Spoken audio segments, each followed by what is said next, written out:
What's going on, everyone? It's Live with Kenny here, episode 38. Happy New Year to all of you guys. It's already been 2024, already starting off with a banger, I guess. You know, Epstein list dropped. There's multiple drops of the I don't even know how to say his name now.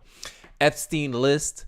You know, Bill Clinton is in a lot of PR-ish. There's a lot of stuff going on in 2024. But today, I want this stream to be about the crossroads, the vision. Like, we see there's a lot of narratives, a lot of our culture that's like, it feels, I don't know what about 2024. It feels like there's a path, right? It's like, you know, the crossroads of Hercules. You got the path to virtue, or you got the path to vice, right? You got the path to prosperity or the path to destruction. I don't know what this year is going to be about, but hey, we can't control what happens to us, you know? All we can control is how we respond. So I'm going to start getting into it. Maybe I'll check out. What's up, Jonathan Fields? Hope you have a happy new year. Hope the 2024 is a great year for you and for us all. Hopefully. I'm praying. But hey, let's start with the story because I got a lot to get into right now. So we'll start with Dividin Biden. New ads implies you hate democracy unless you voted for him. And this is a common talking point that a lot of Democrats seem to always push. For my instance, I always take it when they say protect our democracy. The new ad implies you hate the Democrats' power unless you vote. You get me, right? You get what I'm trying to go with this. President Joe Biden's latest campaign ad may have stopped short of using the word deplorable to describe those who supported former President Donald Trump, but the message was loud and clear. In the ad, Biden was surrounded by American flags and famous monuments of the nation's capital. And while Trump was not mentioned by name, images from January 6 dominated the screens as viewers were warned of those who see American democracy come to an end. AKA Americans' democratic power coming to an end, right? Every time you hear them say, bro, we must protect our democracy. All Biden is trying to tell you is you must protect our power. Let's listen in on this ad. Oh, what's going on? Oh, there you go. I've made the preservation of American democracy the central issue of my presidency. I believe in free and fair elections and the right to vote fairly and have your vote counted. There's something dangerous happening in America. There's an extremist movement that does not share the basic beliefs in our democracy. All of us are being asked right now, what will we do to maintain our democracy? History's watching. The world is watching. And most important, our children and grandchildren will hold us responsible. The Vice President and I have supported voting rights since day one of this administration, and I ask every American to join me in this cause. America is still a place of possibilities where the power resides with we, the people. That's our soul. I just want to call out a little hypocrisy here. Oh, the power lies in we, the people. Well, according to polls that we have been seeing for a long time in the Democratic Party, right? I'm not talking about the Republicans. I'm not talking about independents, Joe Biden. I'm talking about your party, Democratic Party. Majority of people didn't want you to rerun. But what is your party doing? I don't know. Backing only you? Disincentivizing other candidates to run against you?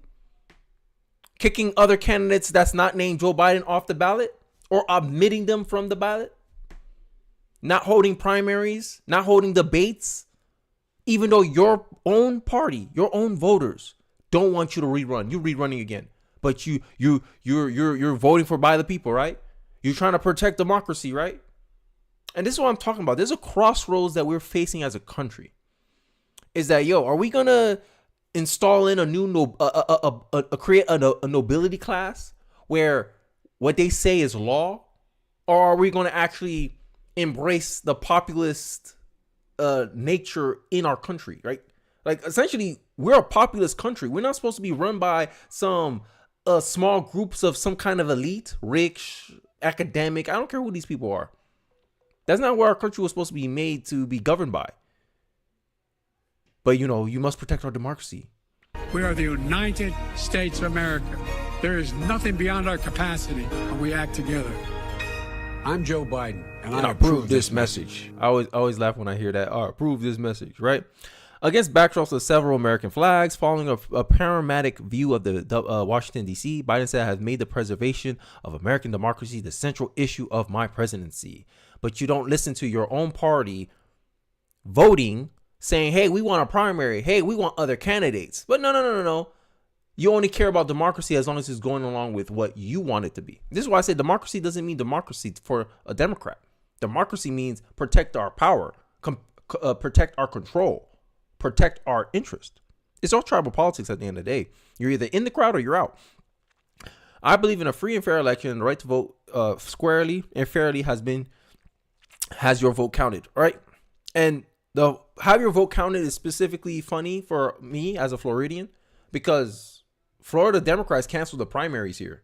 And it was a whole uproar in the news. I think I covered it on a video. And it's so baffling how the double speak of the Democratic Party is. It's baffling to me. But I'm like, hey, there's people who still support this guy. There's people who still support this party. And it seems like America, we're falling into this like tribal, like we don't see each other as one nation anymore. And I think that's the message that I want to kind of push forward in 2024. I think that's what I'm going to try to focus on. It's trying to recognize, hey, we're all one people technically, right? We one nation. It don't matter if you black, Asian, I don't care. Because if America falls, we all got to go find somewhere else to be. So why not protect and preserve what we got going on here instead of, and I'm done with this article, instead of trying to throw blame at the Republicans, trickle down debt for 340, as you guys may or may not know, we're in $34 trillion debt right now as a country, record high. And you know what Biden administration is doing? Why am I getting all these ads? You know what Biden administration is doing right now? The Karine Jean-Pierre is blaming what? The Republicans. White House Tech Press Secretary Karine Jean-Pierre was asked about the U.S. national debt surpassing a record, guys. It's a record. 34 trillion, not a billion, trillion, for which she blames the historic number on trickle-down debt. Where do you hear this? Yo, I swear, one thing Democrats and liberals are good at, they're good at making stuff up. I don't know what it is. I don't know. It's the fact that they love to live in an imagination. They love it. They got a strong imagination. I give them that. They don't touch grass very often. I give them that. Because where you guys come up with these words? So yeah, if you look at it, if you look at the data, it's a trickle. There's a trickle down debt. Jean-Pierre said, if you think about it, Republicans' tax cuts are responsible for about 90% of it. How? Explain that one to me. Because I already did a video. I think I did a video about taxes. I forgot who it was. I think it was my DeSantis got accused of plagiarizing Vivek. And I made the mention, hey, if you look at the administration, Republican administrations where tax cut is more likely to happen, Biden administration generated less tax revenue than the Trump administration. Why is that? Trump was pushing tax cuts. Hey, how does that make sense? You cut taxes and you get more tax dollars? Yes, because people will have more of an incentive to work to their maximum capacity because they get to keep more of their money. And therefore you get a percentage of a bigger pot.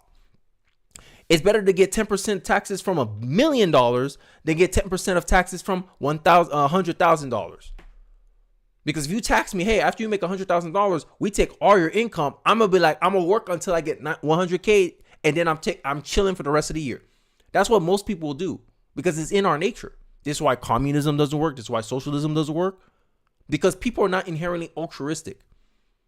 You can be altruistic, but it has to be from your own will. It can't be forced upon you. Because the minute you get forced altruism, which is what tax or rich is, which is what progressive tax is, which is what essentially taxes is. That's why I agree with the libertarians. Taxation is theft. At least with a conservative, from my point of view, it's a lot more fair if I say, hey, we tax everybody one rate. Isn't that fair? Right? Because the Democrat Party, they always talk about how they're the party of unity, equality. But isn't it seem like more fair to tax everybody with one bracket no matter how much money they make? Right? Imagine if I say, hey, there's a different tax bracket based on your skin color. People will say that's racist. What about rich people? Rich people are not Americans too. And this is what I'm talking about. We have to make a nation that is accessible to everybody. It either applies to everybody or applies to nobody. That's the message I want to push in 2024. But let's continue with the article. Of the increase in debt as a share of the economy over the last 2 decades, excluding emergency spending, Jean-Pierre said that Biden has signed legislation to lower the deficit by $1 trillion. How is he lowering the deficit when I think Biden already spent well over $1 trillion by himself? So how you lowered it by $1 trillion? The Inflation Reduction Act that's going to go lowering prescription drug costs and has vowed to crack down on the wealth tax cheats that has been seen, and then his agenda would cut the deficit another $2.5 trillion by making the wealthy pay their fair share. I have an article. I want to keep debunking this because this is ridiculous. This is the kind of narrative that the media want you to focus on. The rich, if I go by, let's say, the top 20% of taxpayers, which is about, I think if you make about 100K, you're in that range, you pay 80% of the taxes. If you make $100,000, at least $80,000 a year, you're part of the group of people that pay 80% of the taxes. The bottom half, the bottom 50% of taxpayers pay little to no taxes. So you want the rich to pay even more of their share. It's not a fair share. It's more of their share. And I think one thing the Republicans can do, whoever debates Biden or whoever the Democrat nominee tends to be, when they bring up this talking point about pay your fair share, I need someone to bring up a chart of the percentages of where the tax revenue come from. So that way they get exposed and say, look, the rich pay 80% of the taxes. So you're saying they got to pay more? Imagine you paying 80% of the taxes and the people who are paying only about the 50% of the people only pay about 20% of the taxes are sitting here telling you need to pay more money. Bruh, you're creating an incentive where you're begging the people to leave. You see what happened to New York. You saw what happened to California. God forbid the rich leave because they know the rich's profit, their businesses is what drives all these social welfare programs. And I always had this, there's always a saying, I forgot the saying, hopefully I don't butcher it too bad here. There's a saying where they say that socialists can always come in after the capitalists create the prosperity to come in. Socialists never come from poverty to prosperity. That never happened in a socialist country. Socialists are only looters. They only know how to loot things that already exist. That's why your nation dies, your nation stagnates the minute it becomes a socialist country. Bet on that. But I digress. Let's continue. Let's hear Jean-Pierre and her words of wisdom. Reaction to the new data out of Treasury that the national debt has hit a record $34 trillion. So yeah, if you look at that data, it's a trickle. There's a trickle down debt. If you think about it, Where is this trickle down debt, Republican guys? tax cuts are responsible about 90% of it. Of the increase in the debt as a share of the economy over the last 2 decades, excluding emergency spending. And so, as we know, you've heard me say this, you've heard the president speak to this, of what he has done to certainly lower the debt. He signed a legislation to lower the deficit by $1 trillion, right? When you think about the inflation. These people think drug costs and cracking down on these people think that if they pass a law, let's call it a fancy name, it actually do what it says. No, there's steps that you have to take. There's processes, there's approaches you have to do to get the desired outcome. The desired outcome don't come just because you label something a thing. Oh, look, we did the thing, and the thing good. Like these people, and one way I can encapsulate the whole Biden administration is that they want to look good instead of actually doing good. They want to look like they did something instead of actually doing something. The greatest threat to America's national security is the national debt hit $34 trillion for the first time. And all these people who keep saying that we could defend the border and fund foreign wars, how? All we're doing is, what's more efficient? Focusing your resources on one problem at a time or trying to do 2 things at the same time? Have you ever tried to multitask before? It's hard to do 2 things at once. Imagine reading a book and then try to write at the same time. You're gonna suck at both. You're not gonna remember what you read, and your writing's gonna look like crap. But if you focus on one thing at a time, hey, let me read my book for an hour, then switch tasks to writing my paper. It'll be a lot better quality work. And this is the argument that a lot of conservatives, a lot of pro-America First people like Tucker Carlson has. Ben Shapiro claims we can do both, and technically we can, but at what expense? We have $34 trillion. How expensive will that be? What's going to be the least expensive? Focusing on one thing at a time? Then it becomes a debate about prioritization. What should we prioritize as a country? Something that's immediately affecting us, the border, or something that's affecting someone else that's not affecting us directly? Foreign wars, right? But, people like Ben, they don't want to have that conversation. They want to focus on, we could do both. But but then there'll be the same people complaining about $34 trillion. Now, I know Biden spent a lot of money, I think. Let's get into your article before I give more commentary. The U.S. national debt rose to a staggering $34 trillion for the first time last week, just 3 months after it surpassed $33 trillion, according to data published by the Treasury Department.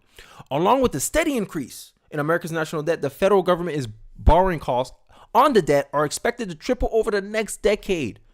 We got to pay that, guys. Look, if you're a millennial, Gen Z, we got to pay that. These baby boomers out here, the average age of people in Congress is, I believe, 65 years old? No one in our generation, I mean, there's some people in our generation that's there, but most of the leadership is still boomers. This is why I'm in favor of age limits, honestly. But, some people ain't going to like that. But term limits, yeah, I agree with any kind of thing too short, because I believe that the government should be stewarded by people of the next generation that's going to deal with the aftermath of all this legislative spend. Look at this. Not a single millennial voted to have all this on us. But we will have to pay it. Hey, sometimes, look. I'm not here to complain. Look, life is not fair. Sometimes we incur the aftermath of the problems of the previous generation. All you have to do is ask the black community. The black community has been raised up to perceive the world a certain way. Black community has been raised up to look at white people and look at outside influences as the main cause of their problems instead of looking inward. The black community for generations has been fed bad information, and it's up to the current generation to fix that trend. So I'm not complaining. I'm just saying, hey, we need to be more aware, right? This is why I think Vivek speaks to people my age. I'm 27 years old. So even older people too, but this is the message. We can't keep doing this anymore, man. We can't just spend money just to spend money anymore, because eventually this stuff is going to collapse. Look at it. Triple over the next decade. According to the Committee for Responsible Budget, Fox Business reported debt payments could rise from a current $475 billion to $1.4 trillion by fiscal year 2032. None of the not to be mean, but by then most of these people who voted for this bill will be dead. The Lindsey Grahams of the world, who have no children, whose future generations will not suffer along with us. He get to reap the benefits of the spending, and then we suffer the consequences. This is why I love Thomas Sowell so much when he points out that we should not. This is why when the government said "I'm here to help," it usually makes things worse, because the government does not suffer any bad consequences for making bad choice or bad policy choices. Juju Moose says this massive debt is the biggest contributor to income inequality. It's gonna make us all slaves. Hey. The Bible warned y'all. They say the borrower is slave to the lender, right? And I think this is why we need to balance the budget. Hey, Rand Paul, hey, he has my vote. Hey, that the balancing budget he passes, but it takes a very principled politician, right? And that's our problem. Look, I'm talking to the American voters now. Look, it's our fault that we put these unprincipled people in power, but at the same time, we're not willing to step up and to take those positions as well, right? And I think that the main problem for why we don't get good politicians is the fact that we have no national identity. We have no unity. We don't see each other as fellow countrymen. There's no camaraderie at a national level in our country. We have more camaraderie with a political party than we do with each other, right? In my view, in my perfect world, it would be, hey, you're an American. Oh, yeah, we help each other out. Hey, we see American about to get hit by a car. We go out and save them. And that's like cultural norms, right? We're less tied to political parties. It's like, yo, your party's being an idiot right now. I know what you're talking about, man. I like their approach, but not this time. I'll vote with your guy, because the nation matters more than party. But in 2024 right now, people put it this way. They put myself, which is fine, my party, then my country. And sometimes not even then my country. They push it further back. And I kind of want, in the hierarchy of loyalty, the nation comes before your party, and we go with whatever party gives the best solution for the current situation that America's in.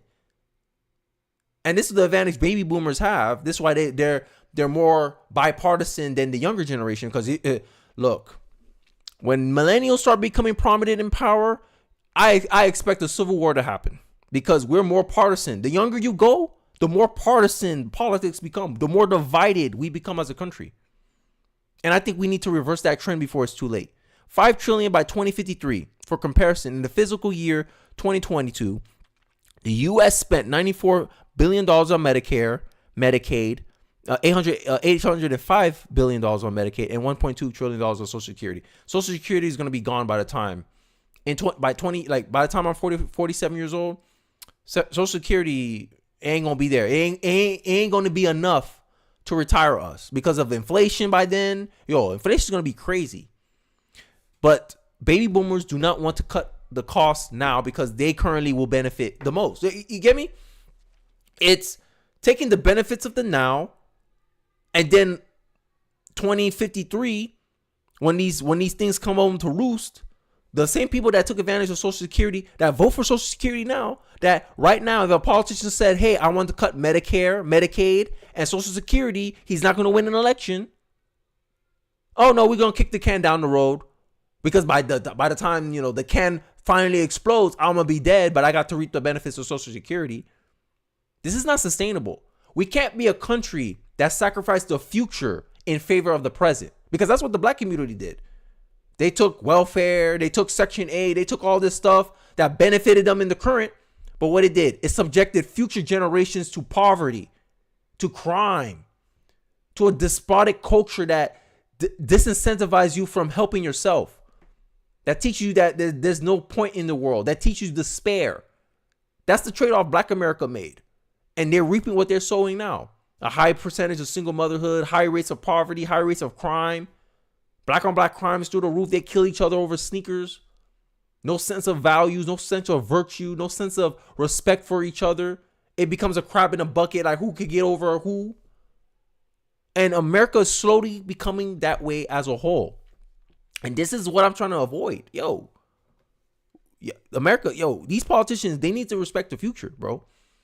The national debt is the greatest threat to America's national security, along with the border, right? And this is what the enemies, what Lincoln said. I'm not scared of the enemy in front of me. I'm scared of the enemy behind me. And this is the enemy behind me type of stuff. The border stuff is enemy in front of me kind of stuff. But we can't continue this.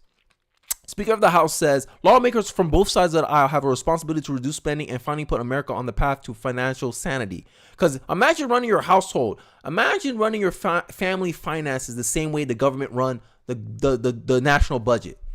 Bruh, people will look at you crazy. Look, the national debt is equal to $100,000 for every adult and child in the U.S. and debt to GDP ratio is higher it has ever been since after coming out of the World War II, Mississippi State Auditor Shad White said. Responding to the news of the national debt, the White House blames Republicans as usual, and that's the video I showed you before. Here, they'll talk about how from business that Biden plans to cut the deficit by $2 billion by making the wealthy pay. That's not going to happen. The Biden administration also was receiving ends of criticism for its fiscal policy since Rick Scott, Florida senator, slammed Biden for destroying our country with his reckless spending, which is always the case with Democrats. Here's the point. It took Joe Biden just 105 days from September 15 to December 29 to dig America's taxpayer in another $1 trillion deal. So it doesn't matter if you take off $1 trillion, Joe Biden. You're going to spend more than you take off. It's like me saying, hey, I have $1,000 on my credit card. I'm going to pay off the $1,000 and then spend $3,000 on it. You're still in a hole. You're still putting us in a hole. Ridiculous. This is some ridiculous ish. When the Biden took office, the national debt was $27 trillion. Today it's stored by himself. But y'all want to blame Trump. Oh, it's Trump's fault. It's Trump. Now, here's a historian thing for you. The national debt has increased under each president since Calvin Coolidge, with the largest percentage increase coming under President Franklin D. Roosevelt, Ronald Reagan, George W. Bush, and Barack Obama. Now, Ronald Reagan, I know he had to do a lot of compromise spending stuff. And this is my problem with America as well. When you do when this is what happens when you're not unified as a country. You do let's compromise. Let's split the house. Let's split the powers. We're going to have a Democratic House who's going to pass a bunch of big spending bills. And the Republican president and the Republican Senate has to sit there and be like, damn, we got to pick which bad spending do we like the most, essentially. I think if America really wants radical change, they got to give a supermajority to the Republican Party. That's just my thoughts. If you want real change, if you want radical change, because there's no point in putting a president in power if you're going to handcuff him in the House and the Senate. I'm just saying. So let's go into the problem in the front. All right, I'm gonna run through this. Americans' illegal immigration is scattering century-old records with alarming numbers. Look at the numbers: 3 million immigrants. Woo! Illegal. Oh my God. 2 million last year, or 2 years ago. 2021, 1.9 million. 400,000 during Trump. The most that Trump had was 2019 when the economy was booming. Them immigrants said, "Oh, we gotta get a piece of that economy." That's the most. 2019. Look at 2015. Look at this. Look at this. Even during Obama. But look at Biden's stuff. My goodness. Biden by himself almost equates 2 administrations. On President Biden's inaugural day, he introduced policies that incentivize illegal immigration. What were they? Pausing deportation. Even though Trump got a lot of the most that Trump got was 800,000 in 2019. Trump deported a lot of people, I think, as well. Suspended remain in Mexico, which was day one. He did that. Pretty much Biden's day one was reverse everything Trump did. Stop border wall security. Now look what he put this on himself. And this is what happened when you have a nation that has party over country, when it's supposed to be country over party. If we was a country, if we was a political, not political, if we were a nation that was more nationalistic in our thinking, the Democrats will be condemning Biden for this. Hey, I know you don't like Trump. We don't like Trump either, but those are good policies. You better not reverse that stuff. But we don't have a logical political discourse in our country today. And this is a point I've been hitting at for 2024. 2024, we need to fix our knowledge system. What is a knowledge system, Kenny? Glad you asked. It's a way that information gets disseminated and spread out within a population. Right now, mainstream media's knowledge system is used for propaganda. They omit facts that hurt their narrative. They only let you see things that they want you to see, right? And this is where alternative media comes in. We can give you an alternative knowledge system. I can expose you to, hey, look at this video over here. It talks about how fossil fuels is actually the key to human prosperity, not our end. Hey, look at these hoax that they found out for 70 years. These climate advocates been making predictions about how the world's going to end if we don't switch to electric solar energy. And it never happened. Shouldn't that make them lose credibility? Right? And I think that's one way I could contribute to the political discourse. Because we need more people like that. Like, yo, look at this. Look at this take. Look at this insight. Look at this information. Because if you look into and listen to the mainstream media, you still believe there's not a recession. Does feel like a recession though. Everything's going fine. The economy is the best it's ever been. We added a lot of jobs. But how are those jobs helping anybody? Nope. Quick answer for you. But look, we have lower unemployment. Yeah, but you still got a lot of people on the welfare, not on welfare, but you still got a lot of people waiting on the government to do something for them. People need to go back to work because they got student loans that got unpaused that you unconstitutionally just tried to cancel. Since these policy changes, over 8 million people have illegally entered the country, with millions more shipping past the Border Patrol undetected. This surge in illegal immigration is a national security crisis, I agree, and costing American taxpayers hundreds of billions of dollars per year. Like, imagine, they just went, New York just got a little taste, and you look how desperate they are to stop Abbott from doing this stuff, to the point that Eric Adams is suing the charter bus companies for helping Greg Abbott from transmitting the illegal immigrants to New York. And New York system buckled to the point that they got to cut cost. They're begging for money. $700 million they begging for. Can't get it. But, illegal immigrants are net positive. No, they're not. They're net negative on every American who paid taxes because they don't contribute back into the system. At least not at a large percentage. Not enough to justify them being here. And I learned something like when you grow up and when you become a parent is you have to have your own house in order before you can help someone else. Because if your house is not in order and you try to help someone else, that person will inevitably will become an accelerator to the destruction of your family's home. If I can't afford to take care of my own kids, and then I try to take in other people's kids because I feel bad for them and they have a better life if they live with me, all it's doing is setting me up to lose everything that I have here today. And that's that's the inconvenient truth about illegal immigration. That's the inconvenient truth about open borders.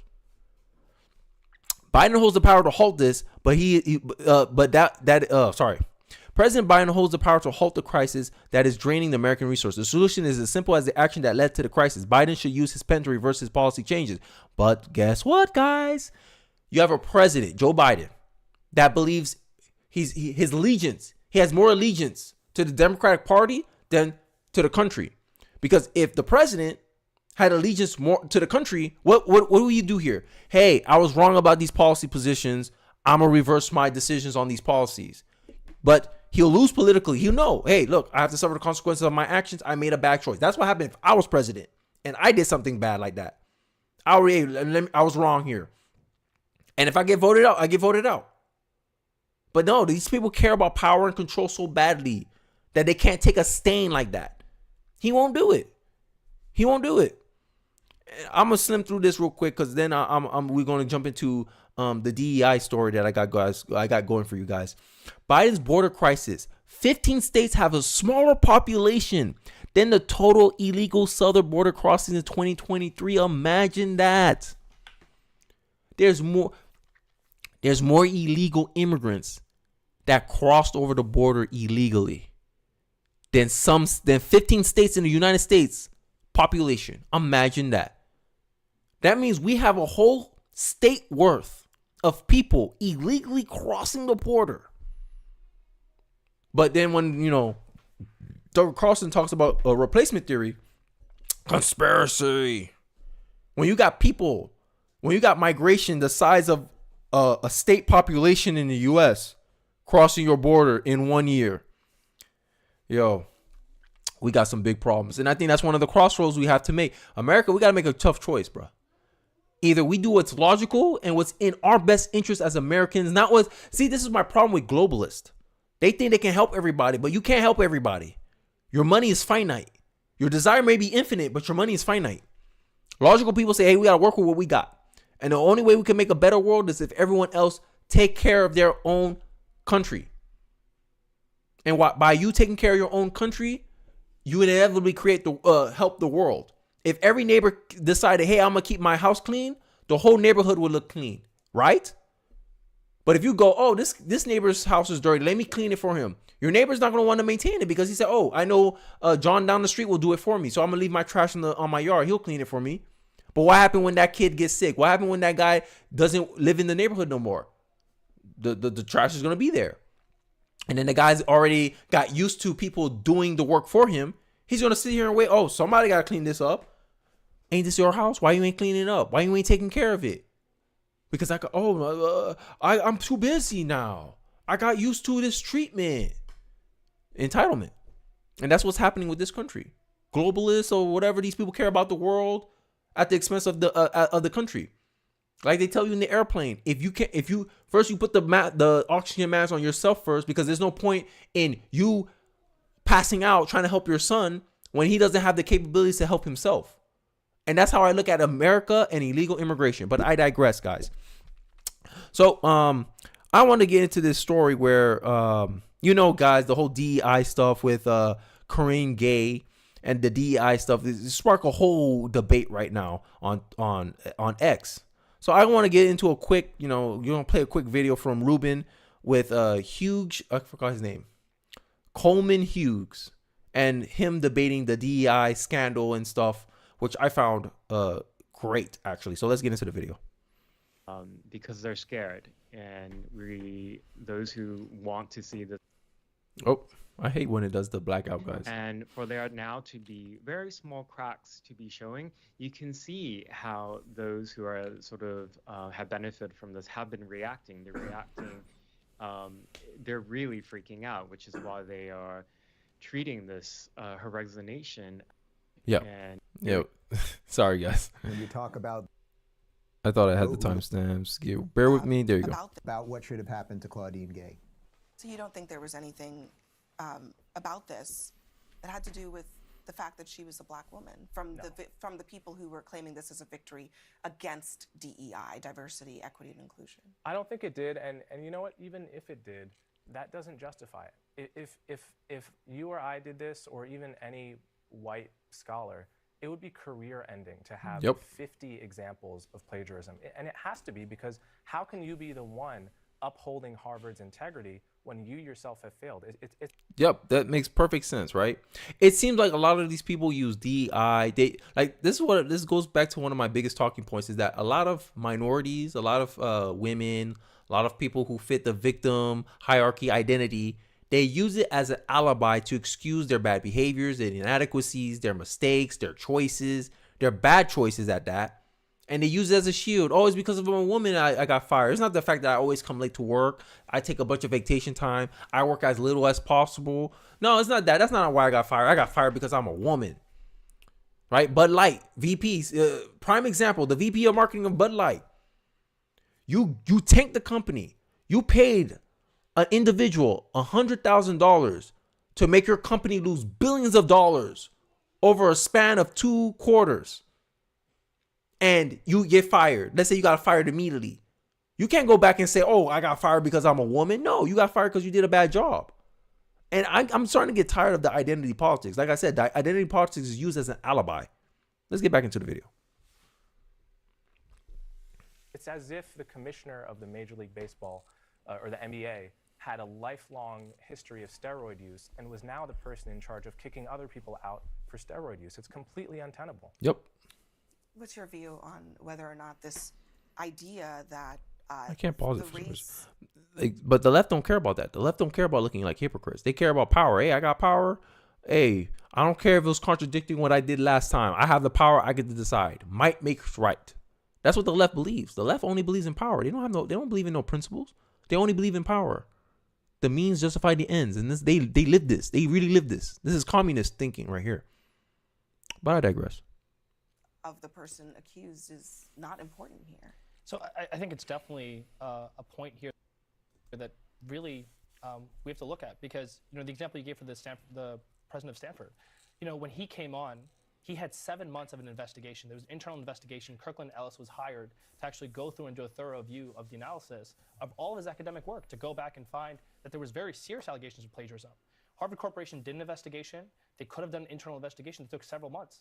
Why is it that it took 7 weeks to decide that this was too much, whereas the president of Stanford got 7 months for similar allegations? Well, why do you think? And obviously, I should say, there was obviously the anti-Semitism issue, her testimony before Congress, which put her in the hot water to begin with. But it's another thing is the other guy, because they always make these apple to oranges comparisons. Oh, this white guy, it took him months before he actually got fired. How come it took this black lady only 7 weeks? Well, let's do an actual comparison. Is it really the same? Did the guy do something? So did this guy say something so bizarre to attract so much attention on him that he got everybody on social media to go and look into his background? No. Who Claudia Gay did though. She became nationally recognized because of what? Because she didn't want to condemn anti-Semitism. So that put a target on her back. Okay, let's investigate this lady. Who is this lady?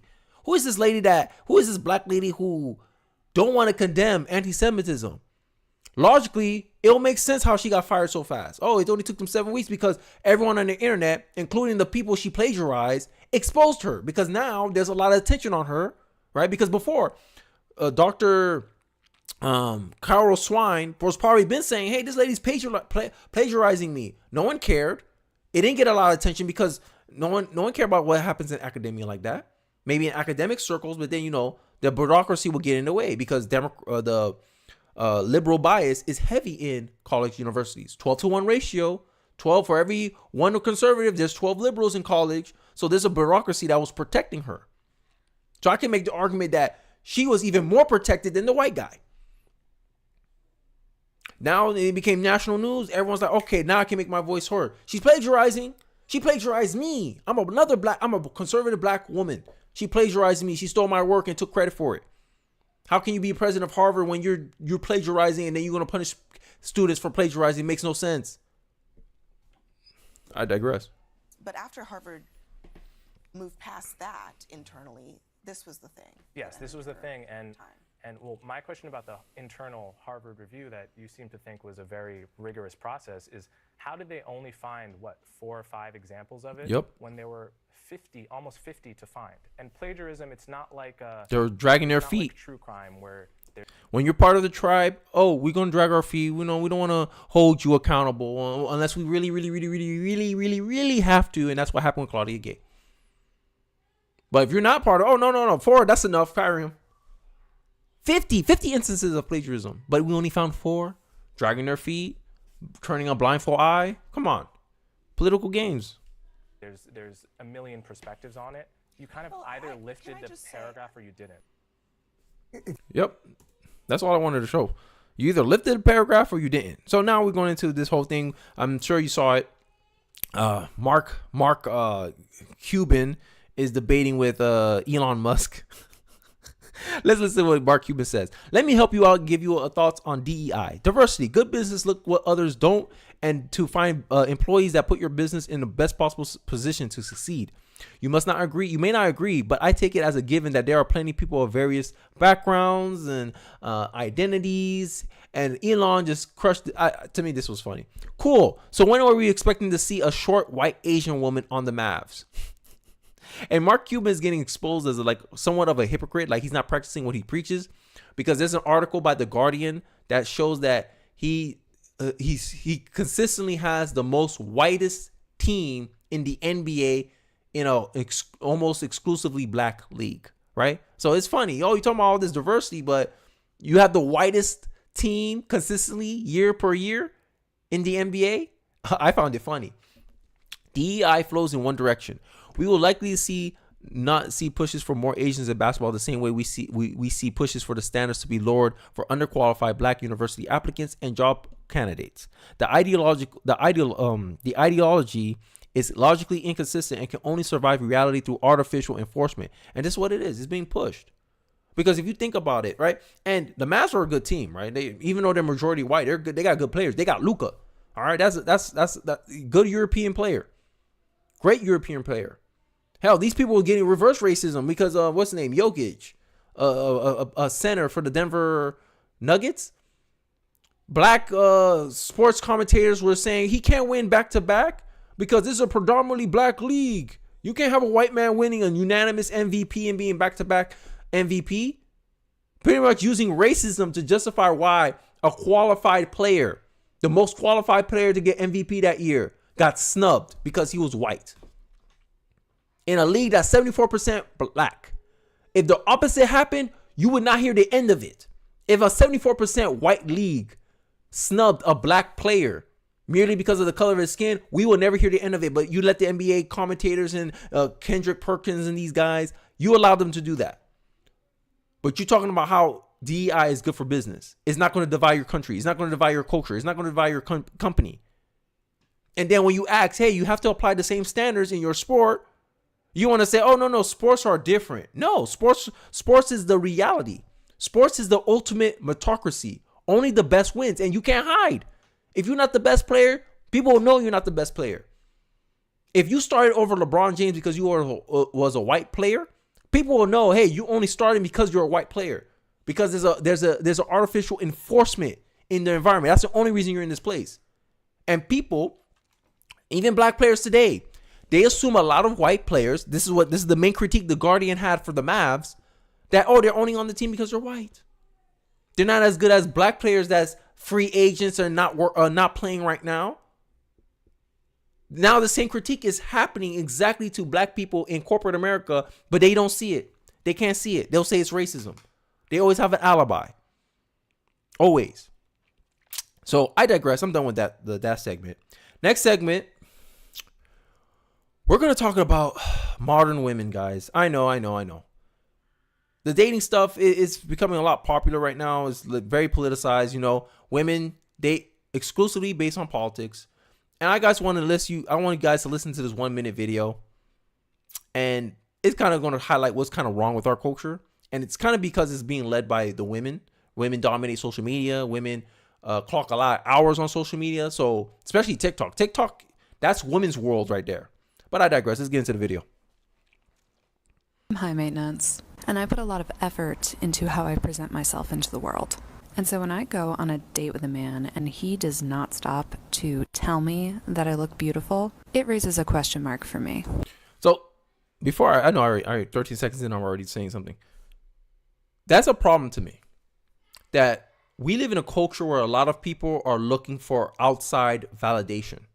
And I think that's a big problem with what's going on in our culture today. This is a big reason why a lot of people want to be content creators, why a lot of people want to be influencers, and that's fine.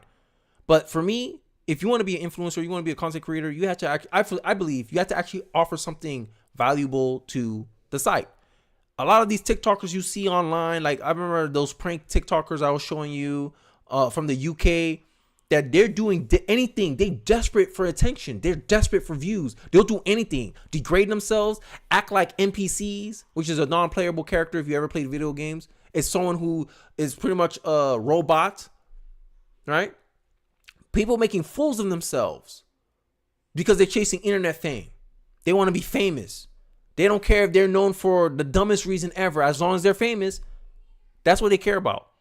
And this feminine, and I call it feminine because, you know, the feminine traits are you want to be approved, you want approval, you want people to like you. That's more of a feminine trait.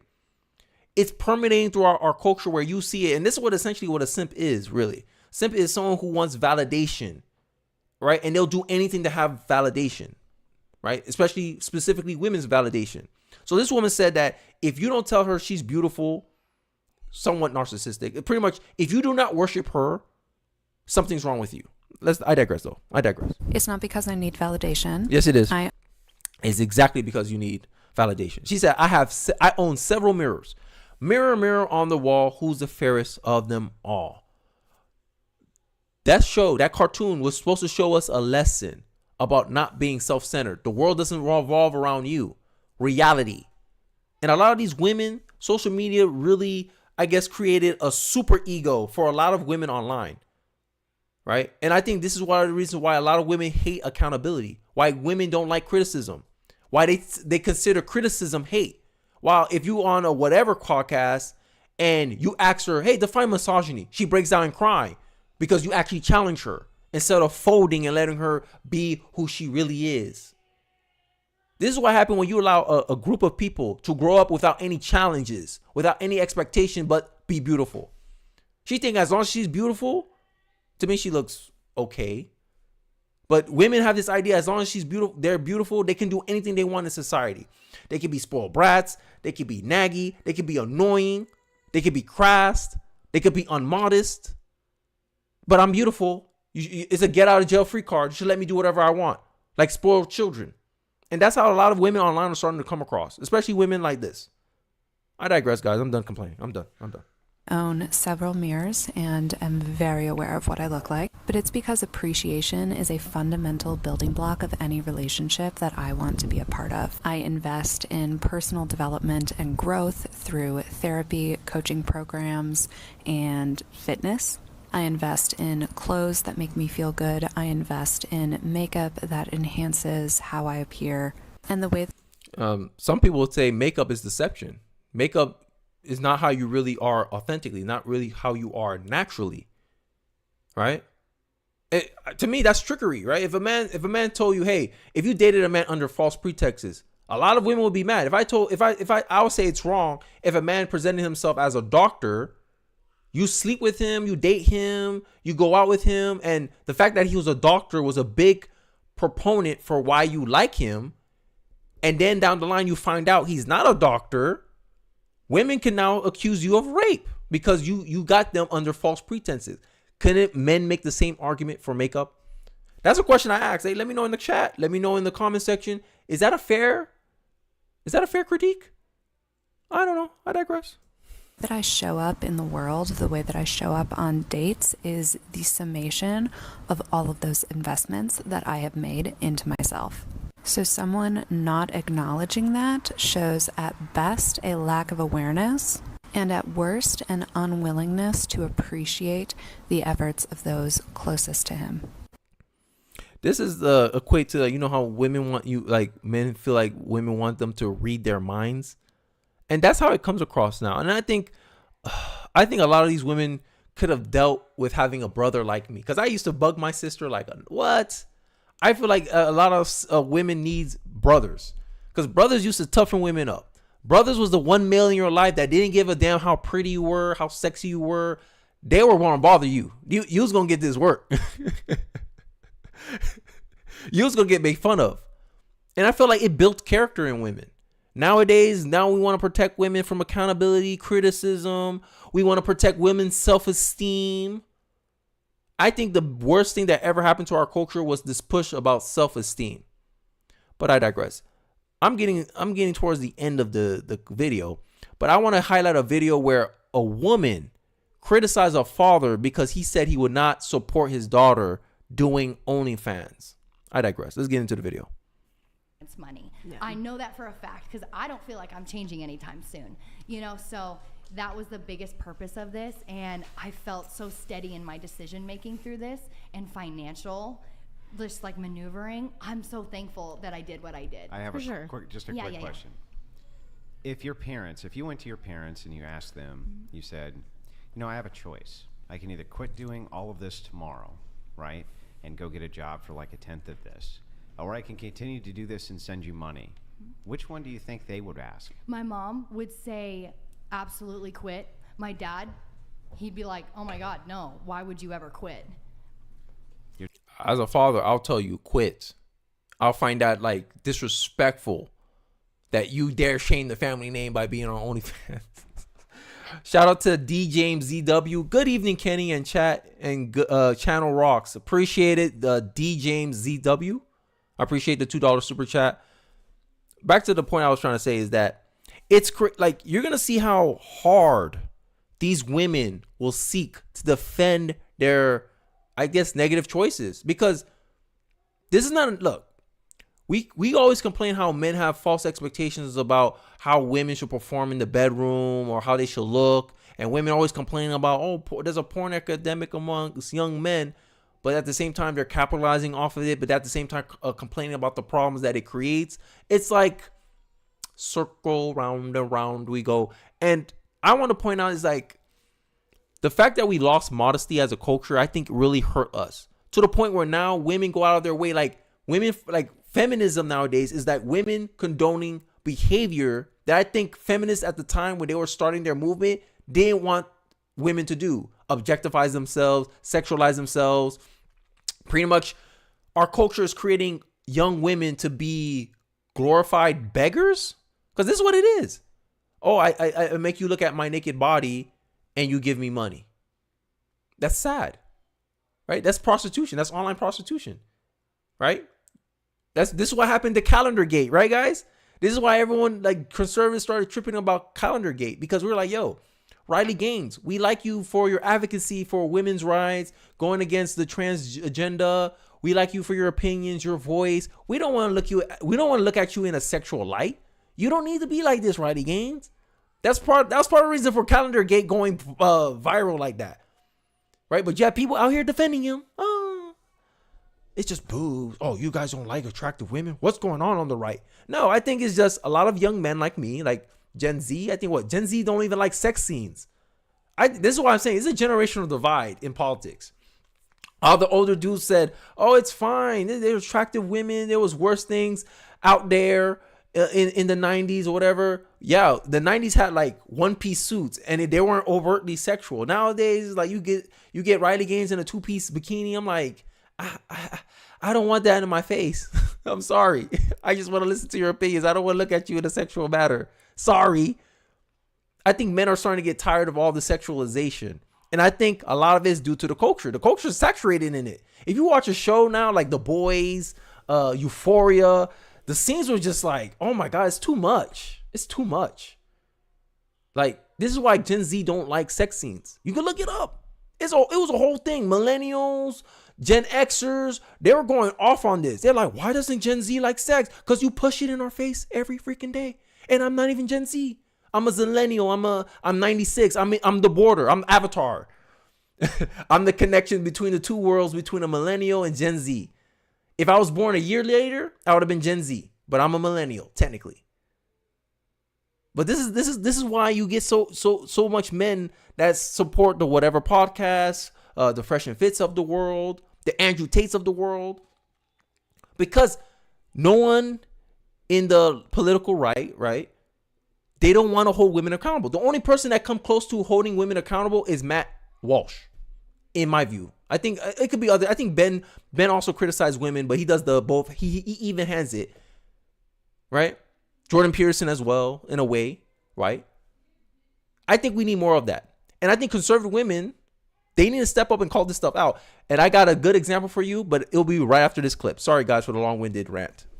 Your dad would say that? My dad would say that I send money to Crazy. my dad. Oh, my God. Would you, conservatives, not even conservatives, a father, strong masculine father, if you found out your daughter makes money off of OnlyFans, will you accept money from her?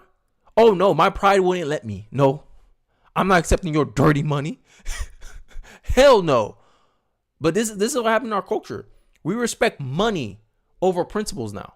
We worship money. We worship materials. We like anything to get the bag. If your daughter has to be an online prostitute and she makes billions of dollars, you'll allow her to do it because you get a lot of money.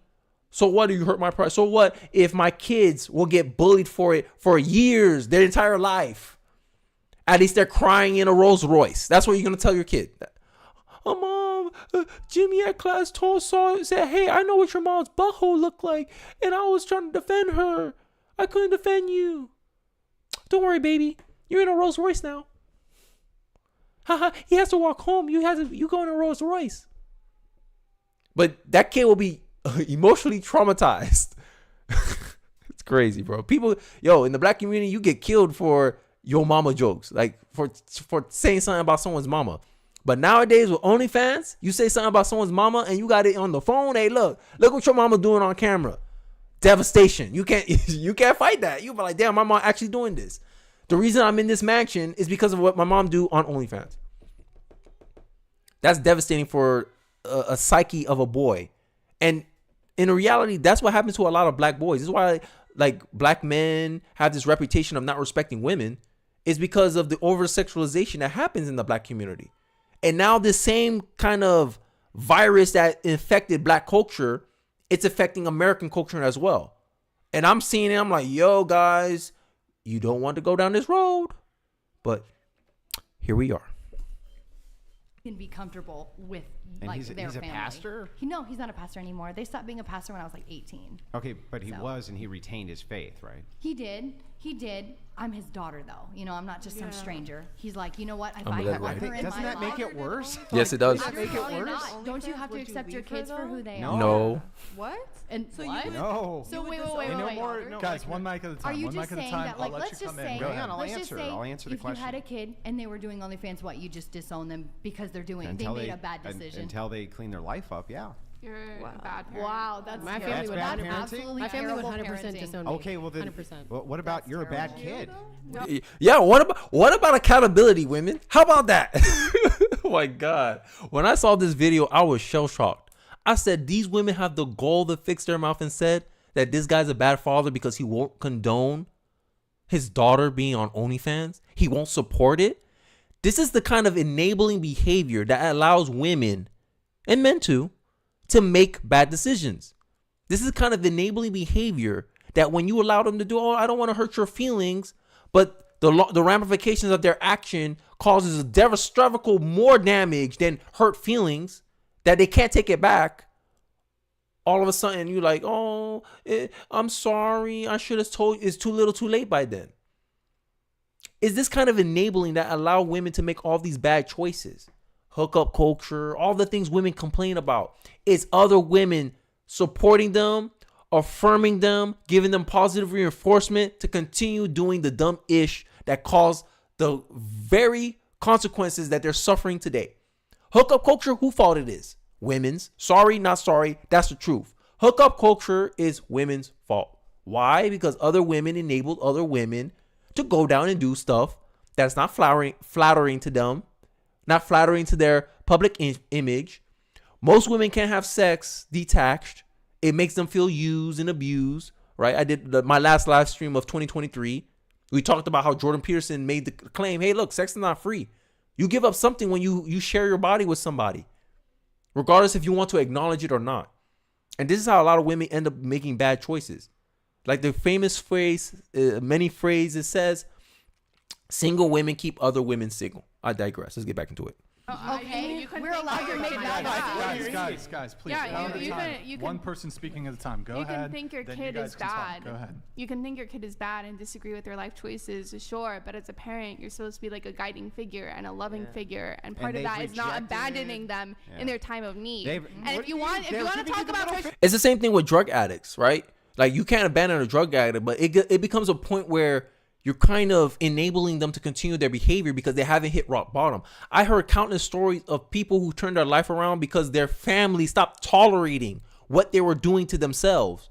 And they're saying, hey, look, you got to get out of my house. I can't keep sheltering you anymore because you're comfortable with the arrangement like this. And you can't come back here until you fix your life. And then they had a tough choice to make. Either I continue doing this and be disowned from my family, aka I'm suffering a consequence, or I get my act together. And many times that's what it takes. Sometimes people have to hit rock bottom to finally realize, yo, I'm done being here anymore. And I think that's what it is. It's just a consequence. Because as a father, you're the disciplinary in the house. That's what I teach my sons every day. Hey, look, there's consequences to your actions. And if you do something, prepare to face the consequences. Prepare to accept the result. And you have choices. How you respond to that result? You're gonna make it worse or you're gonna make it better? Your choice. It's always your choice. And that's merely what this father is doing here. But all these circle of women trying to enable this bad behavior. Oh no, you're a bad father because you're disowning your kid. And then the same people who don't believe in God will try to use God as a justification for their dumb ish. God didn't I'm not Christian necessarily, but I grew up Christian. I grew up going to church as a young age, so I'm familiar with the Bible. The Bible tells you not to tolerate sin. The Bible tells you hate the action, not the sinner. So that's what he's doing. Hey, I don't want to be associated with that action. Don't bring it to me. Hey, if you're gonna bring it to me, then I can't be around you. I can't be associated with you. Fair, freedom of association.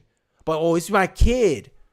You're a bad parent because you abandon your kid. Well, you're a bad kid because you do something that's your parents didn't raise you in and they don't agree with, and you're trying to force them to conform to your worldview. Instead of respecting, hey, yo, yes, I understand that. I won't come around you because of the things that I do. The disrespect. Like, this is what I'm saying. There's no respect in our culture anymore. Christianity, if you want to talk about Christianity, if you want to talk about like God and Jesus and the countless stories there are in the Bible of like still I gotta respond to this. I gotta respond to this. Okay, listen. First of all, let's dive into this just a little bit. Okay? My daughter calls me up and she's like, hey, Dad, I'm still going to be doing OnlyFans, but I'm kind of thinking about not doing it, right? I would say, yes, absolutely, don't do it. In her situation, she's like, no, he would totally be cool with it. You're saying you would disown your child. You're saying you would say, be gone, child. What was the context? The context is until what? The context was, we asked, the question was straightforwardly asked, if you found out your daughter had OnlyFans, what would you do? And I you said, were saying, until she cleaned up, I would not be participating with her or allow her in my... Oh, wow. What happened?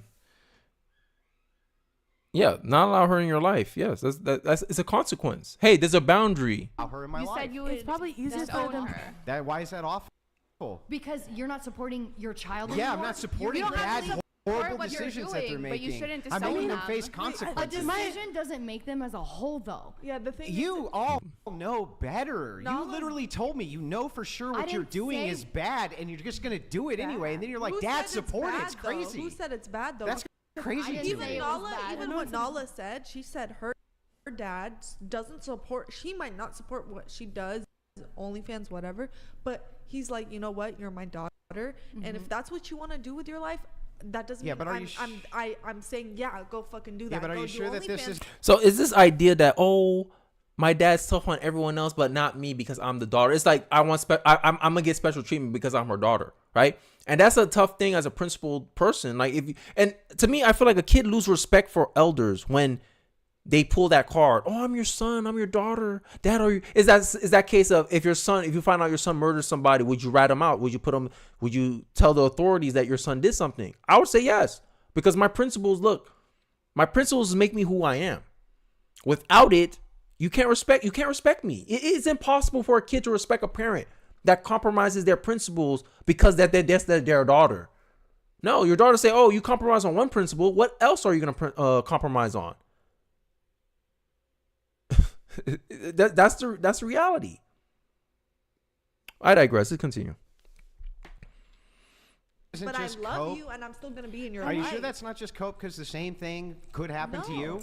Well, that's not true at all, though. Yeah, isn't it though? Isn't it really cope? You're just upset because your parents might actually do this to you. They might make you feel the consequences of this, right? Well, then let them. And then what? You're just an independent without parents that don't. So if you don't care if they disown you, why would you say they're a bad parent? No, of course I care. I'm calling you a bad parent. One at a time. Do you think your daughter? Do you think your daughter would care if you abandoned her? Very it's simple. not abandoning. You're abandoning an adult. An adult? Yes, you can. There is no age that you cannot abandon your child. Stuck with your kids when they're 60 and making bad choices in your 80s? Nobody said you have to say. You don't have to say. Okay. You don't have to say every decision they do is good. You don't have to support every decision they do. But that is very distinct than disowning your own child. And I hope we can all agree. Do you know what a limit is? Yeah, you're allowed to have. Let's make a scenario. Stop being so emotional and be logical. Yo, facts don't care about your feelings, bro. I want to play this up for 30 more seconds, and then I'm gonna get into the my next clip that I'm trying to get into. I am being Here, go ahead. For me, so my mom, she's extremely Catholic. She grew up in the Philippines. They're like the only place where divorce. Okay, look, guys, I'm done. I'm done. Okay, so we get the point. The point is that we live in an immodest culture, and we live with a group of people where accountability is equated to hate, right? That's a nice way of me saying it. That you can't hold people accountable anymore, right? People can't face obstacles anymore. We live in a very fragile culture, right? And I think we're missing some of that tough love. And I think that's what we need in our culture. We need someone to roughen our feathers, toughen us up, because for too long we've just been, I don't know, babying people, bubble wrap parenting, helicopter parents. Like, we're scared to make mistakes. We're scared to fail. And we don't have that perseverance like people, like Americans in the past used to have. And I think, I honestly believe it's due to our culture. So we're going to talk with Candace Owens, who I believe is one of the examples that I was using that conservative women need to hold and call this stuff out more often. Right? So let's listen to Candace. Thursday, everybody. Question of the day. Was the world better when it was harder to see boobs? And of course, the answer is yes. I'm going to add another fact. I love Candace, bro. Candace is like my sister, bro. Like, one day, guys, one day. Statement. Women are perverts now, and I think it's time for us to own it. We are just nasty. Let's get into that. Plus, later on, we're going to briefly discuss Epstein's list, which has been. So I just want to talk to her. I just want to focus on her segment. Let me, while I'm looking around, I want to focus on her segment where she's like pretty much condemning this newfound empowerment where women essentially shows flesh and they use that as a means of power. I don't know. Girls are working way too hard, way too soon, with no reciprocity. More widely available hookups have made men less likely to commit. So she was talking. So I skipped over some context there, but she was talking about how hookup culture and the accessibility of sex has limited men's drive to succeed and invent things, because they talk about how men, like the amount of successful men is lower than those in the past. Like you had, the Thomas Jeffersons of the world, Franklin, Benjamin Franklin, all like it seemed like the norm that men were on average successful, doing something with their lives, because before they married young because they wanted access to what, and women wouldn't sleep with them men that wasn't a somebody essentially. So that was the motivation for men to strive, succeed, contribute, and become a part of society. But now that women has become so sexually liberated, the incentive for men to achieve and succeed, they no longer need to meet that criteria, because women will sleep with them even if they're sleeping at their mom's house in the basement, as long as they're hot.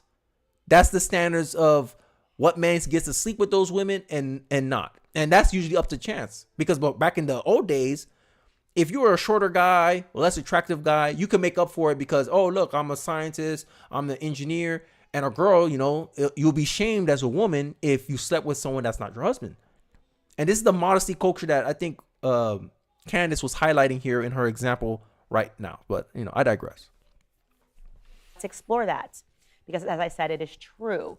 This is the long result of the women's movement, the feminist movement, the second wave that took place in the 1970s, where suddenly you had a bunch of cultural leaders like Gloria Steinem, writers like Helene Crixus, who were suddenly telling women that domesticity was wrong, that they needed to pursue their sexual freedom. And now the results of it are abundant. Every time I open the internet, I am actually shocked. I'm going to take you through a few things that I saw while I was on maternity leave, and I just went, what is happening? What is this woman doing? This is not a woman that is free. She is a pervert. If a man did this, he'd probably be put into prison. But because she's a woman, people are pretending that this is okay. And this is some of the ways I think we, in a way, infantilize women. Like, we treat women like children. We treat women like babies. Think about it. If a man did some of the stuff that women do, throw a tantrum in public, cry hysterically, break damage, destroy property because you felt like it, you'll go to jail. But if you're a woman, especially if you're a pretty woman, they let you do anything you want, and you be like, it's the police fault. Oh, it's that door's fault for being in your way, honey. We'll take care of it. People will go out of their way to absolve you of responsibility. And I think that doesn't build character, right? They say if you spoil the child, if you spare the rod, you spoil the child, right? And I think that's what happened to women as a whole. But I digress. Take this one example. This is a social media influencer. Her name is Natalie Reynolds. And she decided one day, she woke up and said, I am just going to paint my body like leggings and wear them to the gym.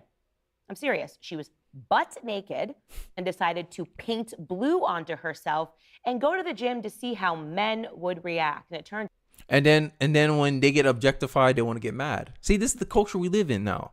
Oh, it's not my fault that I came to a gym naked with painted on pants. It's your fault for noticing. It's your fault for looking. And it's your fault for not being able to control yourself.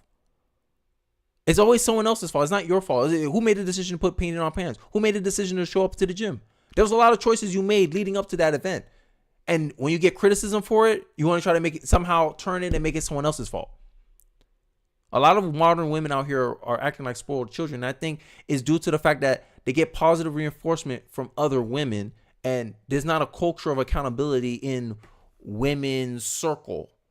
And I'm just saying, like, we need more conservative women. We need more women in general, like Candace, who's willing to call out the BS and be like, this is not acceptable behavior. Because men have it. Men have accountability on their side. Hey, we do some off-ish, depending on the person. The person will correct us, talk to us, fight us even, call us out. But women don't call each other out. They circle jerk each other. They reaffirm each other's bad choices, and then we wonder why the quality of women, the criteria, why men don't want to marry women. And we wonder why, because there's no culture in place to set women down a path where they will actually be virtuous women. But I digress. Let's continue with the video. Turns out that men did not think it was cute or it was funny. Take a listen. If you don't have clothes on, you need to be out of here, man. I do have clothes on. That's body. Go closer. How's your body? That is body thing. I work in the industry enough to know. I work in the entertainment field. He's saying you need to leave. He's not. No, report you for decency. Report me. Cool. I mean, she's covered, so. Yeah, she's covered. She's covered. See, look at all the men. Oh, she's covered. She's covered. No, like, see, this is the kind of thing that incentivizes more of this behavior. She's not like, if imagine all the guys that say, oh, she's covered. If they were saying, hey, you can't be doing that. Hey, that's kind of nasty. What are you doing here? Right? And then you're going to get, like, she didn't get called out at all. She had some people that incentivized, enabled her behavior. And the one guy was by himself. Essentially, he seemed as the odd one out because, oh, you're the only one who has a problem with it. Everyone else is fine. Anyone else that didn't notice, it's your fault for noticing. You get me? This is the kind of culture we live in. We have men that will condone bad behavior. You have men who don't want to put up with it, but then the ones that don't put up with it realize that they're outnumbered. Simps, right? So they go F it. But at least he had the guts to call her out and like, yo, like this is not cool. Because if a dude was walking around with painted pants and his, you know what, was swinging around, I'm pretty sure he'll be arrested by the time he made it to the gym. I'm just saying.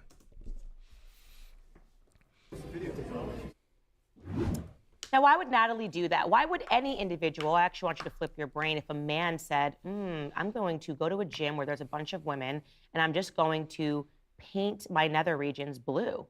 And then I'm going to get closer to a person and get close and say, oh, no. What's the problem here?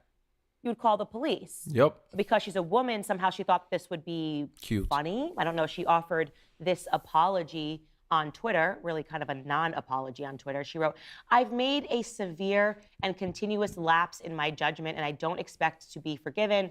I am simply here to apologize. Now, to be... I swear, I think a lot of women, and I don't know if it's because of TikTok, Instagram, or whatever, but I think a lot of women, you know, they don't worship God anymore. What they worship is attention, vanity, right?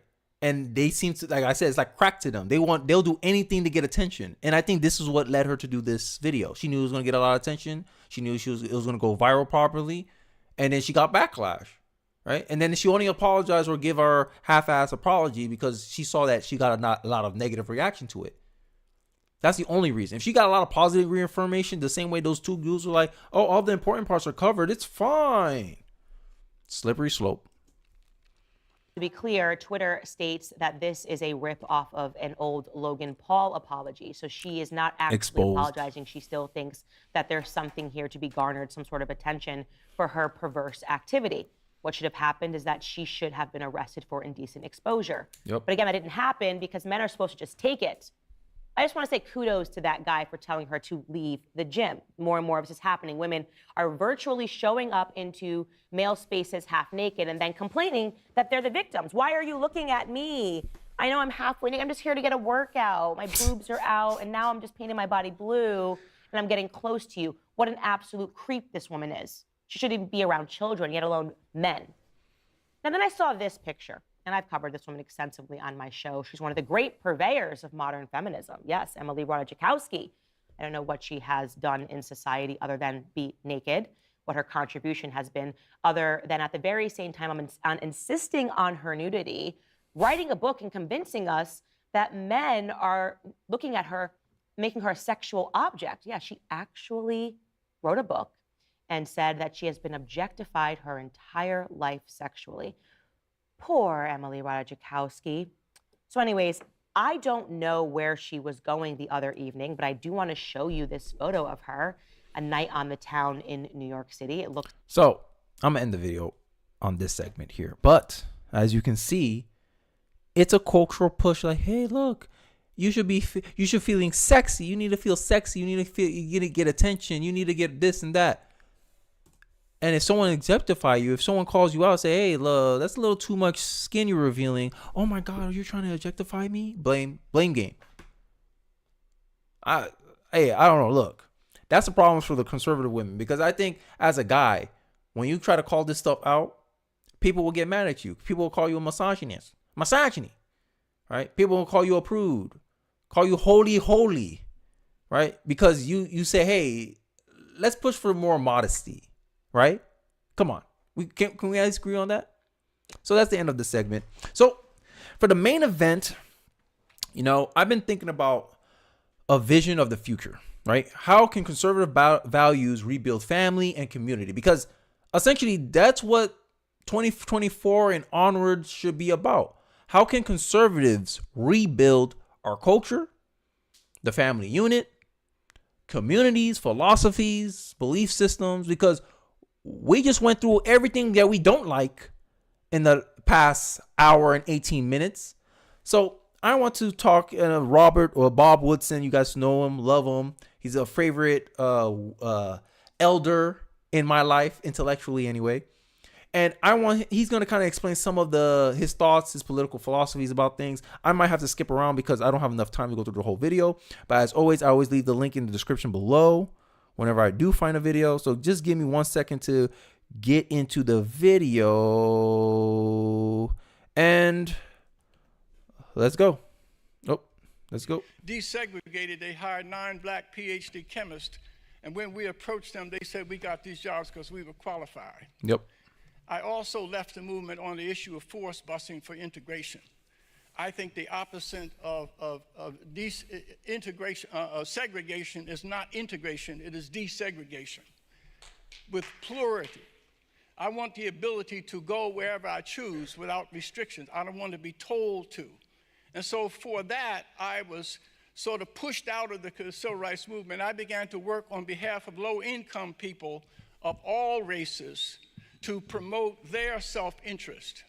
But let me tell you that the Black America is often the moral barometer of the country, and the left uses the birth defect of slavery and Jim Crow as a battering ram to undermine the founding principles of this country. Yeah, and that's something that in the future now more than ever we have to contend with. We have to push back against. We have to challenge and inspire in a different direction, because the left is really good at getting black people to look backwards, to look at the rear view mirror instead of focusing on the present. And I think that's a big problem that we face as a movement, is that we don't offer and that's what I'm talking about. We need a united America, multi-ethnic America. And the Republican Party does that. But that's why I like Vivek so much, is because he's able to cast a vision for the future that, idealistic people, young people can get behind and say, yeah, that's something we should fight for. And the left knows this well. And that's why they like to put hopeful synonyms for their thing. Oh, diversity is our strength. They come up with these slogans because they trick people into believing in the actual definition of things. But really, it's a cover up for more nefarious actions, policies, and approach. But I digress. Let's continue with the video.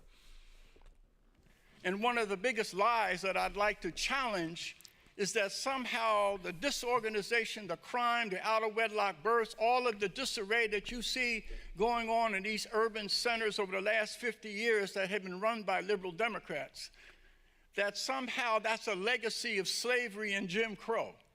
This is a lie. Because if you look at the numbers, if poverty and racial discrimination were the principal causes of the challenge that we have today, certainly during the 10 years of the Depression between 1930 and 1940. Now, listen to this important point that Bob Woodson is about to disseminate here for you, right?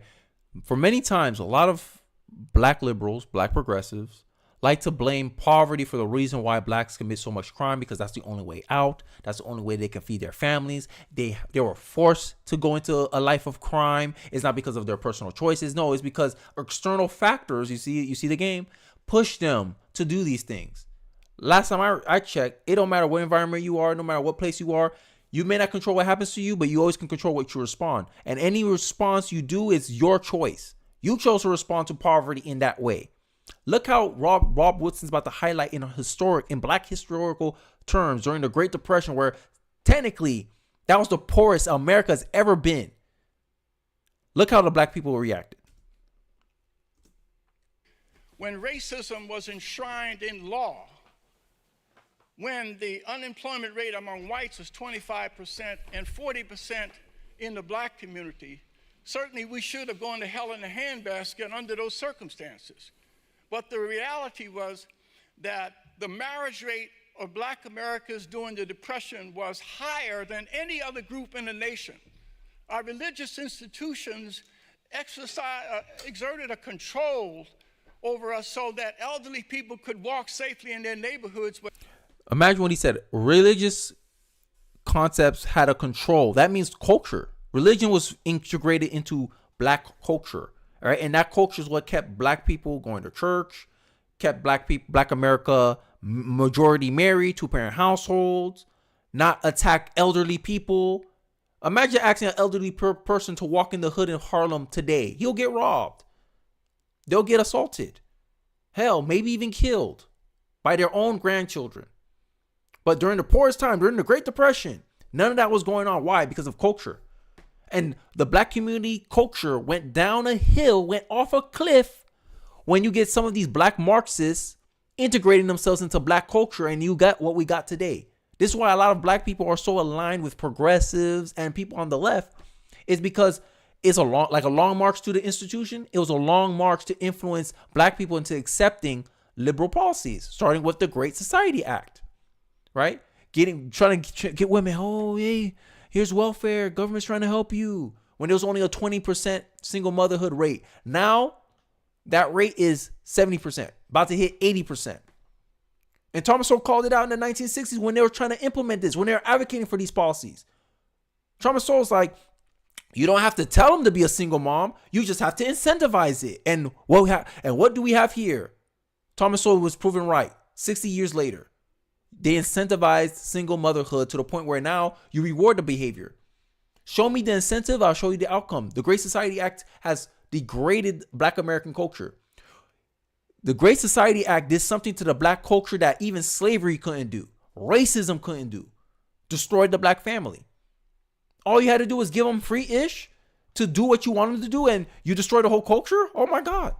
Now they're doing the same playbook to Hispanics and America at large. I think for a nation, America's single mother rate is like 40%. Soon, all of America could end up just like how the Black community in these urban cities are. High crime rates, not safe at all, right? We just went through another mass shooting again in Iowa.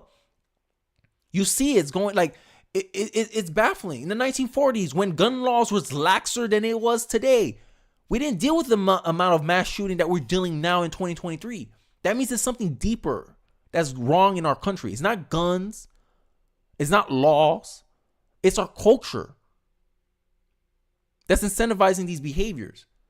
It's our lack of unity where, oh, I don't care about these people. I don't care about myself. These people make me feel bad out in their life. Essentially, that's what the kid, the Perry shooter did. Killed all those kids because, and then the coward killed himself because he didn't want to deal with the consequences of his actions. Maybe he's dealing with it now. Who knows? But this is the point I'm trying to hint at. Is that short term, yes, policies help, but the policies have to set up for long-term effects. And I think one of the things is to highlight, hey, we have to try somehow get America to acknowledge that it has a problem. Because the only way you're going to fix a problem is to acknowledge it, that it's there. Let's get back into the video. Without fearing assault by their grandchildren. The incarceration rate up from that time up until 1956, Blacks were incarcerated only about 12% above their presence in the population. And so up until 1965, 85% of all Black households had a man and a woman raising children. Imagine that. And that is because of the controls we exercise. So racism, slavery never destroyed. Those were external.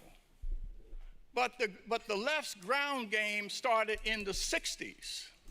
And all I'm saying is currently, right, our ground game, and you're seeing it. And the funny part is, it's not something we're doing intentionally. It's just something that seems to happen organically. Like, yo, it's almost like a cultural response to what is going on today, right? You have a bunch of Black conservatives going online, speaking out against this stuff, saying, hey, we're Americans. We're part of this country too. Black history is American history, right? We don't need a Black History Month, right? Juneteenth is a fake holiday. We don't need this stuff, right? We already got reparations. You see a lot of Black people starting to speak out against this stuff. A lot of more Black conservatives coming out is because we're starting to realize, yo, the same way they got in is the same way we have to fix it. This is the ground game that I think is a good critique that Republicans and conservatives need to hear. Same thing with the pro-life movement as well. They need to get more active because you see these activists, you see these feminists, they're rabid. Yo, these feminists, they're crazy. They're willing to do anything to push their agenda. And we have to meet them with the same energy or else we'll lose. We have to come at them with the same ruthlessness, the same ferocity that they want to push their ideology. We have to push our ideology the same way as well, or else we'll lose our culture and we'll lead America down the path to ruin. Let's continue with the video.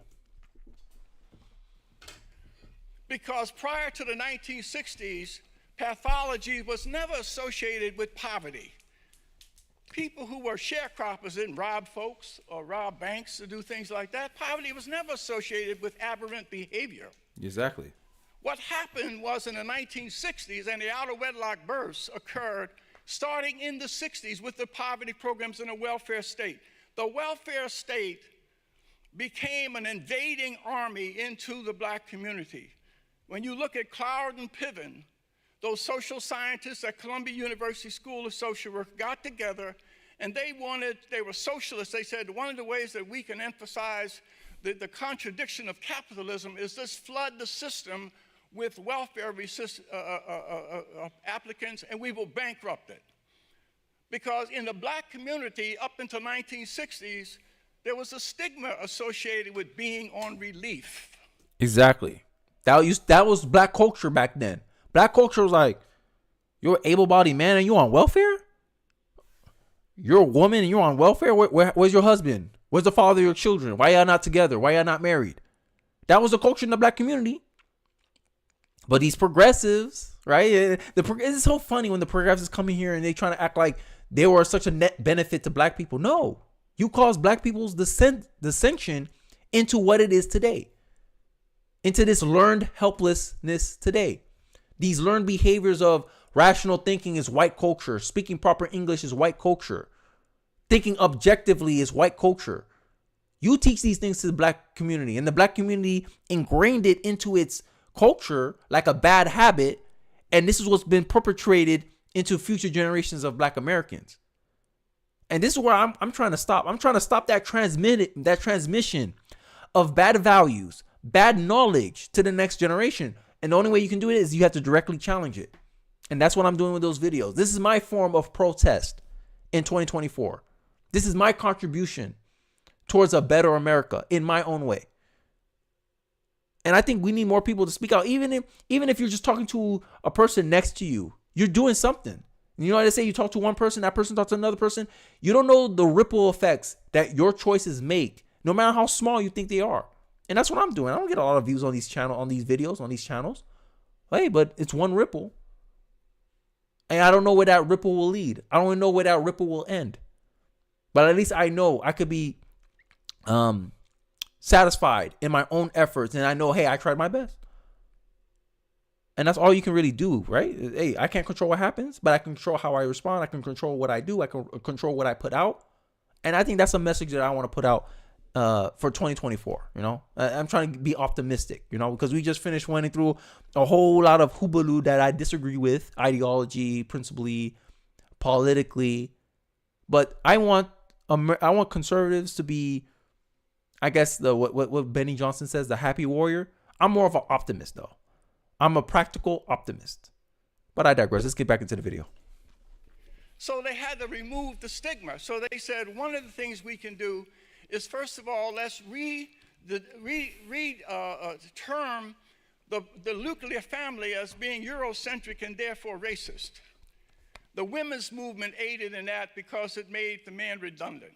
You see the that? Black Power movement also chimed in and they added. So imagine that, black women. Feminism sets you up for failure. Then they hit you with Eurocentric, right? They make every imagine that. They label everything that will help your people progress economically as white behavior, stigmatize it. So they reverse stigmatize it.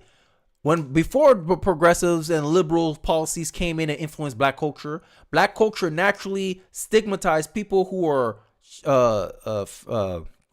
fatherless, no family, on welfare. That used to be stigmatized in the black community. Black men used to look at, oh, you trying to get me on welfare? What do you think I am? You're a pet? That's how black men used to talk about welfare. Oh, you're the government's pet? Now, the government's my kid's daddy. That's how black women talk. Black women who's on welfare. That's how they talk about the government. The government's their daddy. The government take care of all their kids. They love the government. It's at the point that a lot of black men considered a lot of black women more loyal to the government than to their own families, to their own communities. Right? This explains the loyalty that black women have as voting demographics, because the government got them. Goldman Sachs got them. We investing billions of dollars into black women. What about the black men though? Crickets, right? But black men still vote Democrat, because if they don't vote Democrat, they ain't gonna get no box. They won't have sex with black men. You see the leverage here? The black community essentially is a matriarchy, culturally anyway. And look at the results. Look at it. There was a saying that I heard, like, a community, a group can only go as far as their men. And you look at it, black men are the least educated, right? Look at the community. No structure, no direction. Women just reacting to the moment. Just chasing emotion. Don't know how to handle authority. Don't know how to respect authority. Don't know how to operate with authority. And they wonder why these kids get into trouble. Why there's teen takeovers going on in democratic cities. Bunch of waves of black kids breaking into stores, stealing stuff. And everyone's like, yo, where's these people's parents? Who knows? But we know a majority of them are raised by single moms. But at the same effort, when these bad kids do something bad, single moms don't want to take responsibility for it. You know what they do? They do what every modern woman is doing today. Blame external factors. Blame someone else, not blame themselves. Oh, it's because the daddy wasn't in their life. But you raised them. Or you didn't raise them. 72% of black kids come from a single parent household. So all the ills, all these black women complaining about how their husbands or their boyfriends are such mama's boys, blame the mama. Oh, your husband don't know how to treat women, blame the mama. The mama raised them. But we don't do that. We don't hold each other accountable. And that's what I'm saying. That's why I led with, before I got into the Bob Woodson video, I led with the modern women stuff. In the black community, which is a matriarchy culturally, they enable bad behavior. They give black women kudos. Oh yeah, be ignorant, be ratchet, be ghetto, be disrespectful towards your man. Bring down the men's self-esteem. And at the same time, they wonder why they're so dependent on the system. This is why. You have no leverage. This is why when the black community complain about something, then they found out the hard way. That's why they're so mad about what happened with Claudia Gay. Because they found out their place in the hierarchy. Jewish people got something of value. The Jewish people are more valuable than the black people right now, especially economically. Jewish people say, we're not going to invest our money into your institution. Harvard panic and they're like, hey, look, Gay, you got to go. Black people can't make the same claim. Black people can't make the same demand. Because they've been conditioned by liberal policies to essentially be dependent on welfare. And when you're dependent on welfare, you don't have anything of value to contribute to society. And then when black people who do have something of value to contribute to society, the culture makes you stigmatize them, make fun of them, and push them out of their push them out of your community. Ask Ice Cube. Ice Cube tried to stay in his community. You know what you guys did? Y'all robbed them blind.